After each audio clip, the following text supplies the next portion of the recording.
ചോദിക്കാൻ കേന്ദ്ര സർക്കാർ ഒരു സമിതിയെ നിയമിച്ചു. ആ സമിതിയാണ് അതുൽ ഗോയൽ സമിതി. അപ്പോൾ ഡോക്ടറുടെ കുറിപ്പടിയില്ലാതെ നൽകാവുന്ന തരം മരുന്നുകളുടെ നിയന്ത്രണം സംബന്ധിച്ച് പരിശോധിക്കാൻ കേന്ദ്ര സർക്കാർ നിയമിച്ച സമിതിയാണ് അതുൽ ഗോയൽ സമിതി.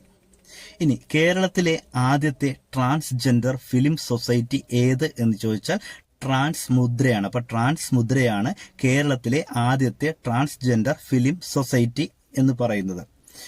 അടുത്ത ചോദ്യം, മൂന്നാമത് ലതാ ദീനാനാഥ് മങ്കേഷ്കർ പുരസ്കാരം 2024 ലഭിച്ച ഇന്ത്യൻ നടൻ അല്ലെ ഇന്ത്യൻ ആക്ടർ ആര് എന്ന് ചോദിച്ചാൽ അമിതാഭ് ബച്ചനാണ്. അപ്പോൾ അതായത് മൂന്നാമത് ലതാ ദീനാനാഥ് മങ്കേഷ്കർ പുരസ്കാരം 2024 ലഭിച്ച ഇന്ത്യൻ നടനാണ് അല്ലെങ്കിൽ ഇന്ത്യൻ ആക്ടറാണ് അമിതാഭ് ബച്ചൻ.